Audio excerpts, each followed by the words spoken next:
My girlfriend's parents hated me. On my way to meet them, I stopped to help and fix a woman's vintage car. I arrived late and greasy. Then the woman I helped pulled up. My girlfriend's wealthy parents hated me before we'd even met. On my way to their mansion for the first time, I stopped to fix an old woman's vintage Rolls-Royce on the side of the road. I arrived an hour late, covered in grease, ready for them to throw me out. And then, the woman I had just helped pulled up behind me. Before we get into it, I have a question. What's the most stressful meet the parents moment you've ever had or heard of? Let me know in the comments. And be sure to subscribe for more stories every day. Okay, let's head out to that lonely country road. The phone call with my girlfriend, Sophia, was supposed to be a final reassuring pep talk. Instead, it was a masterclass in anxiety. I was standing in my small apartment already sweating in my best and only suit, and her voice on the other end was a tight, frantic whisper. "Okay, Mark, just remember the plan," she said.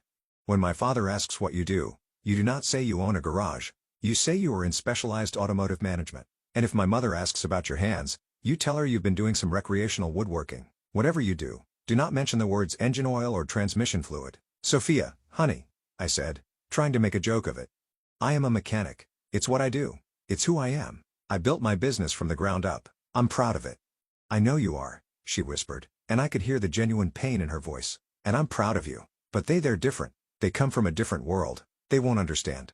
Just for me, Mark. Just for tonight. Can you please just play the part?" I sighed. I would do anything for Sophia. And that included pretending to be a man I was not for a few hours to impress her insufferably snobby parents, Richard and Eleanor Prescott. I had never met them, but I had heard the stories. Stories of their country club memberships, their charity galas, their quiet but absolute judgment of anyone who didn't fit into their narrow old money world. And I, a blue-collar guy who had grease under his fingernails that no amount of scrubbing could ever fully remove, was the walking embodiment of everything they disdained. I spent 10 minutes scrubbing my hands with a stiff bristled brush until they were red and raw, a futile attempt to erase the evidence of my life's work. I got into my meticulously clean vintage pickup truck, a vehicle I had restored with my own two hands, and started the long drive out of the city and into their world. The further I drove, the more the landscape changed. Grimy city blocks gave way to sprawling suburbs, which then melted into vast, rolling hills of pristine horse country. The road narrowed, and soon I was driving past massive gated estates, each one a fortress of wealth and privilege. I checked my watch. I was actually going to be a few minutes early. A small, manageable victory. And then, as I rounded a long, sweeping curve, I saw it. It was a car, but it wasn't just a car. It was a work of art. A magnificent, two-tone 1960s Rolls-Royce Silver Cloud, parked awkwardly on the gravel shoulder, its great, silver hood propped open. Standing beside it, looking utterly and completely helpless, was an elderly woman. She was the picture of elegance. Dressed in tweed jacket and pearls, her silver hair perfectly coiffed. She was staring at the silent, smoking engine with a look of profound, aristocratic frustration. My mind immediately started racing. "Keep driving," a voice that sounded suspiciously like Sophia's whispered in my head. "You can't be late, not today. This is not your problem." But another deeper voice, the voice of the man I actually was, took over. That was a classic, a masterpiece, and it was in trouble. And the woman looked like she was about to have a very bad day. With a groan of resignation at my own character, I slowed my truck and pulled over in front of her. I got out, leaving my suit jacket on the seat. "Trouble, ma'am?" I asked, trying to sound as non-threatening as possible. She looked at me, her eyes sharp and intelligent, taking in my suit pants and dress shirt with a hint of surprise. "It just stopped," she said, her voice a crisp, cultured tone, made a rather dreadful clunking sound and then a great deal of smoke. My driver was supposed to follow me, but he seems to have gotten lost. "Mind if I take a look?" I asked. "I know a thing or two about these old engines." She gave me a long, appraising look, then nodded. "Be my guest." I leaned under the massive hood, the familiar beautiful scent of hot oil and aged metal filling my senses. To me, this was a symphony. I saw the problem in less than 30 seconds. A frayed wire on the distributor cap, a classic issue with this model. An easy fix if you knew what you were doing. "It's just a loose connection, ma'am," I told her. "I can have it patched up and running in about 20 minutes, but I looked down at my clean hands and my dress shirt. It's gonna get a little greasy." "Young man," she said, a small wry smile on her face, "if you can make this beautiful old beast run again, I do not care if you have to cover yourself in mud to do it." And so I went to work. I pulled my small emergency toolkit from my truck. I got my hands dirty. I carefully stripped the wire, reconnected it, and wrapped it securely with electrical tape. We talked as I worked. She didn't ask what I did for a living. She asked me about the car. She was sharp, knowledgeable. She loved this vehicle, and she was genuinely impressed by my expertise. When I was finished, I wiped my greasy hands on a rag from my truck. "Okay, ma'am," I told her. "Try her now." She got in, turned the key, and the great powerful engine purred to life, a deep satisfying rumble. She beamed, a genuine beautiful smile of pure joy. "Young man, you are a miracle worker," she exclaimed. "How can I possibly repay you?"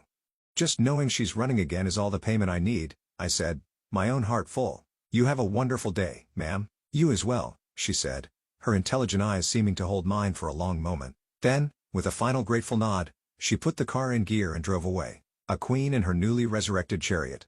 I watched the beautiful old car disappear down the road, a warm feeling of a job well done in my chest, a feeling that immediately turned to ice as I finally looked down at my hands, which were now streaked with black grease, and then at my watch. I was now over an hour and 5 minutes late. The sun was a fiery orange ball sinking below the rolling tree-lined hills. The dinner was supposed to have started at 6. I rehearsed my apology in my head as I drove the final 2 miles to the Prescott estate. "I am so sorry, sir. There was an elderly woman, a real emergency, a classic car." It sounded flimsy, pathetic, like the kind of cheap, unbelievable excuse a schoolboy would invent. These were not the kind of people who would appreciate the nuances of a broken-down vintage automobile. These were people, as Sophia had so carefully explained to me, who valued one thing above all else: appearances. And I, with my greasy hands, my dirt-stained suit pants, and my unforgivable tardiness, was about to make the worst first impression in human history. The entrance to the estate was marked by 2 massive stone pillars, but no gate.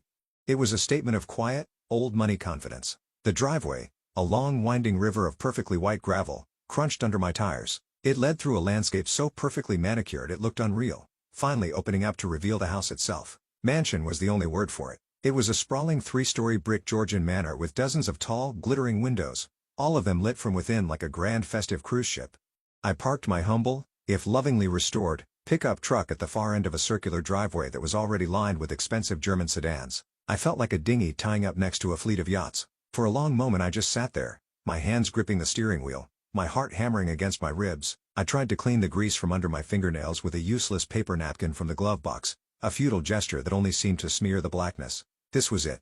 I took a deep, steadying breath, got out of my truck, and began the long, lonely walk to the imposing front door. I rang the bell. The sound echoed deep and sonorous somewhere in the vastness of the house. I waited. After what felt like an eternity, the heavy, dark wood door swung open. And there was Sophia. Her face, which I had last seen on a video call, full of a beautiful, anxious hope, was now a mask of pure, horrified shock. "Mark," she whispered, her eyes wide, as they took in my appearance, my disheveled hair, my grease-stained hands, and the dirt on my suit. "Oh my God! What happened to you? Are you okay? I was so worried. I tried calling you." "I'm so sorry, Soph," I began, my own voice a low, apologetic rumble. "I can explain.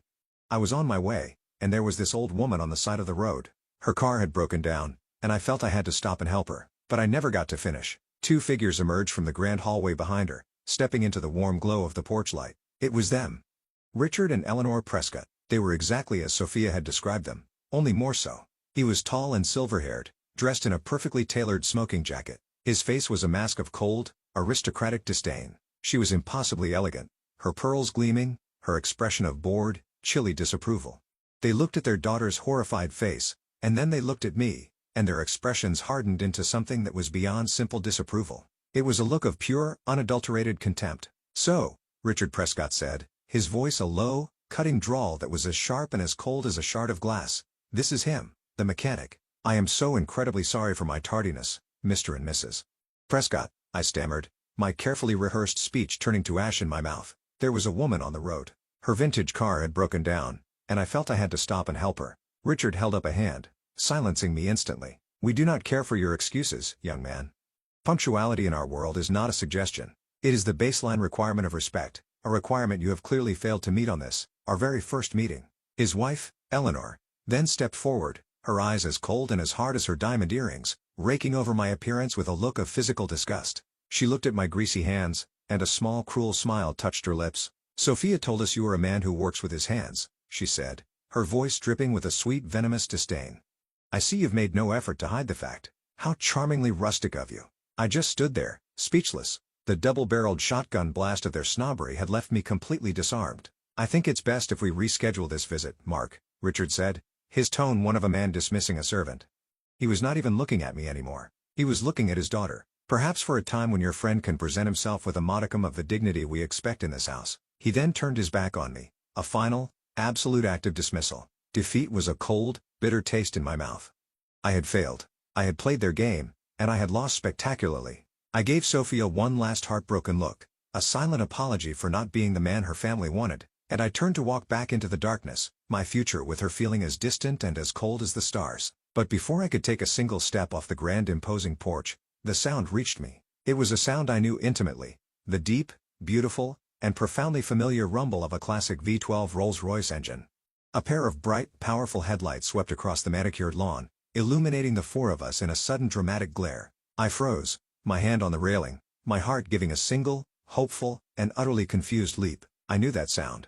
I knew that car. The magnificent two-tone silver cloud glided to a whisper-quiet stop behind my humble pickup truck. For a moment, no one on the porch moved. Richard and Eleanor Prescott stared, their faces a mixture of bewilderment and annoyance at this unexpected interruption of their triumph. Sophia just watched, her earlier despair now tinged with a deep questioning curiosity. The driver's side door of the Rolls-Royce opened with a soft satisfying click. A chauffeur impeccably dressed in a dark suit and cap stepped out and moved with a practiced formal grace to open the rear passenger door. A hand emerged first, an elegant pale hand adorned with a single massive sapphire ring that seemed to drink the light from the porch. Then slowly, regally, the occupant of the car stepped out. It was her. It was the woman from the side of the road. My mother-in-law-to-be was the first to speak, her voice a high-pitched squeak of utter astonishment that completely shattered her cold, controlled facade. "Mother, what are you doing here? And in that old thing? I told you the driver would pick you up in the town car." The woman, Matilda Prescott, Sophia's grandmother and the undeniable, universally feared matriarch of the entire Prescott clan, completely and totally ignored her daughter. Her sharp, intelligent eyes, the same pale blue eyes that had watched me with such curiosity as I worked, scanned the scene before her. They took in the rigid, angry posture of her son-in-law, the flustered, guilty expression of her daughter, Sophia's tear-streaked confusion, and finally my own disheveled, grease-stained form. She began to walk towards the porch, her steps surprisingly brisk and full of a purpose that seemed to make the very air around her crackle. Richard and Eleanor, who just moments ago had been the imperious lords of this manor, now looked like two petulant, scolded children. Matilda Prescott stopped at the bottom of the steps, directly in front of me. Her gaze was direct, unwavering, and held a hint of something I couldn't quite decipher. She looked me up and down, her eyes lingering for a moment on my grease-stained hands, the dirt on my knee, the slightly rumpled state of my suit. A lesser man would have wilted under such intense scrutiny, but her gaze didn't feel judgmental. It felt analytical, like a master craftsman examining a piece of unfamiliar but well-made furniture. Then a slow, knowing smile spread across her face, a smile that held a universe of amusement and a great deal of something else I was just beginning to understand. "Respect, Richard," she said, her voice strong and clear, cutting through the stunned silence like a well-struck bell. "Eleanor." Her tone brooked no argument. It was a quiet command. "This young man," she gestured towards me with her glittering hand, "who you seem to be in the process of throwing off your property, just spent the better part of an hour lying on the cold, damp shoulder of a country road to fix my car after your perpetually reliable driver apparently took a wrong turn to another continent." Richard finally found his voice, though it was a strained, uncertain croak. "Mother, we didn't know. He arrived an hour late for dinner, and he's a mess." Matilda Prescott cut him off with a dismissive wave of her hand. "A mess," she said, her eyebrows arching with a dangerous ironic amusement. "This is not a mess, Richard. This is the mark of a man who is not afraid to do real work, a man who stops to help a stranger in need even when it makes him late for a very important meeting." She then looked directly at her daughter. "A measure of character, Eleanor, that no amount of money or status can buy, an equality that seems to be in desperately short supply in this household lately." She then turned her back on her stunned, horrified children and gave me her full undivided attention. Her smile was now a thing of genuine warmth. "You have my deepest gratitude, young man," she said. "You possess a rare and valuable skill, and even rarer, the kindness to use it without asking for anything in return." She then did something that I believed sealed my in-law's fate. She took my arm, her grip surprisingly strong for her age, a clear public gesture of alliance. "Come along, Mark," she said, her smile radiating a genuine delight. "It seems I have arrived just in time to save you from what I am sure was about to be a dreadfully boring and judgmental evening. You will join me for dinner." I walked stunned and in a daze up the steps of that grand mansion, not as a disgraced mechanic, but on the arm of the one woman who could make kings and CEOs tremble. The interrogation I had been dreading was over before it had even begun, but as I glanced back at the pale, horrified faces of Richard and Eleanor, I realized that a new, far more interesting, and for them, far more terrifying trial was just about to begin, and my angry in-laws were now the ones in the dock. I walked through the grand imposing doorway of the Prescott mansion, not as a supplicant, not as a disgraced and tardy guest, but on the arm of the one woman whose authority in this house was absolute. The air inside was cool and smelled of beeswax, old money, and the faint delicious aroma of a roasting duck.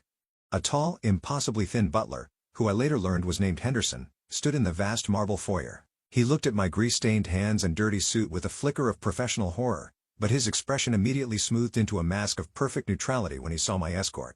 "Matilda, you've returned," he said, his voice a low, respectful murmur. "Yes, Henderson, my new protector," Matilda replied, her voice brisk and cheerful. "This is Mr. Mark O'Connell. Please set another place at the table at my right hand." The butler's eyes widened almost imperceptibly at the command.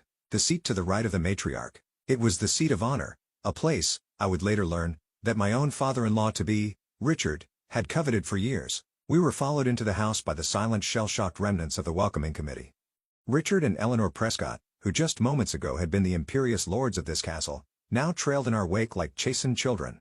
My girlfriend, Sophia, followed behind them, her face a beautiful, breathtaking picture of dawning awe and suppressed joyous laughter. Matilda led me into the dining room. It was a room so grand, it seemed almost absurd, with a table long enough to land a small aircraft on set for what looked like 20 people, though only the 5 of us were present. She guided me to my seat of honor, and I sat, feeling like a commoner who had accidentally stumbled into a royal court and been mistaken for a visiting prince.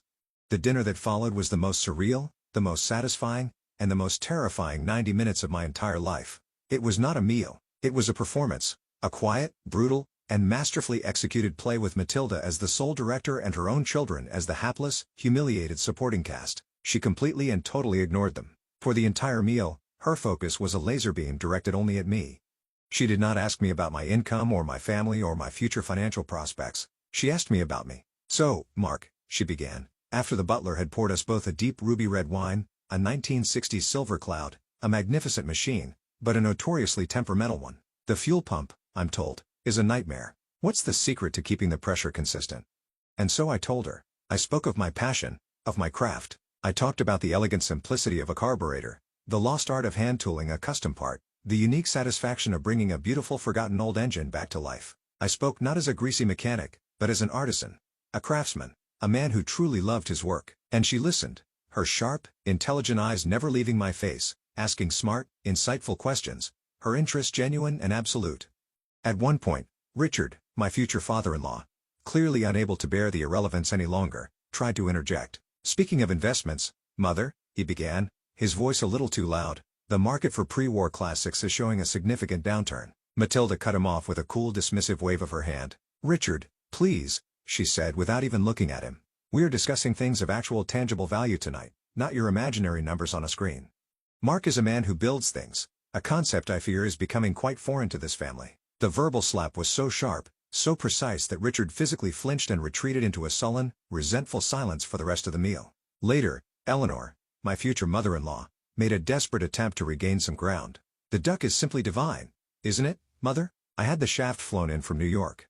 Matilda took a delicate bite, chewed thoughtfully, and then looked at me. "It's quite good," she conceded. "But you know, Mark, a well-tuned engine, an engine that has been cared for and brought back from the brink by a skilled hand, that is a far more satisfying thing than any fancy meal. Don't you agree?" "Yes, ma'am," I said, a slow smile spreading across my face as I finally understood the game she was playing. "I most certainly do." And so it went. For the entire dinner, I was the celebrated guest, the valued expert, and they, in their own magnificent home, were the audience, forced to sit in silence and watch as the matriarch of their family celebrated the very man they had tried so cruelly to reject. Sophia, across the table, just watched me. Her face full of a love and a pride so profound, it made my own heart ache with a happy, brilliant light. She was seeing the man she fell in love with, not just accepted, but championed. As the evening finally came to a close and the butler served coffee, Matilda made her final decisive move. She looked down the long table at her silent, humiliated children, and then at Sophia and me. "It has been a very long time," she said, her voice quiet but carrying an immense weight, "since I have had a conversation of such substance and integrity at this table. It gives an old woman hope for the future of this family." She then turned to me, a new, sharp, businesslike glint in her eyes. "Mark," she said, "my late husband, Sophia's grandfather, was a passionate collector of classic automobiles. His collection, which includes several priceless, one-of-a-kind vehicles, has been sitting in a climate-controlled garage on this property untouched and slowly decaying for nearly 20 years. No one in this family has the skill or the interest to care for them." She leaned forward, her expression, now, one of a CEO making a formal offer. I believe she said, a triumphant smile on her face, that I have just found a new project for you. We will discuss the generous terms of your new role as the official curator of the Prescott Automobile Collection tomorrow morning. My own jaw, I am not ashamed to say, dropped.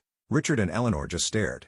Their faces a pale, horrified canvas of disbelief. She hadn't just approved of me. She hadn't just welcomed me into the family. She had just given me a job, a purpose within their own world, and the keys to a priceless piece of their history.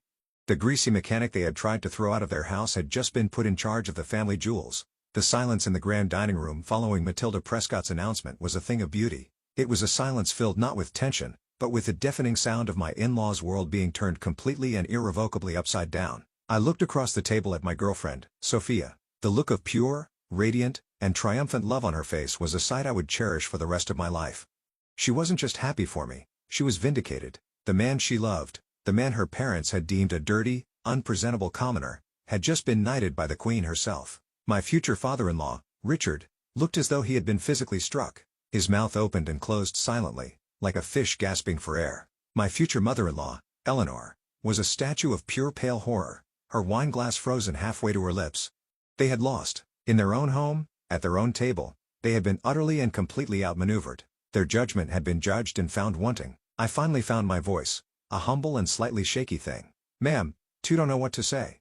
That is an incredibly generous offer. I would be honored. Nonsense, she said, with a dismissive wave of her hand, though her eyes were twinkling with a fierce delight. It is not a generous offer, Mark. It is a practical one.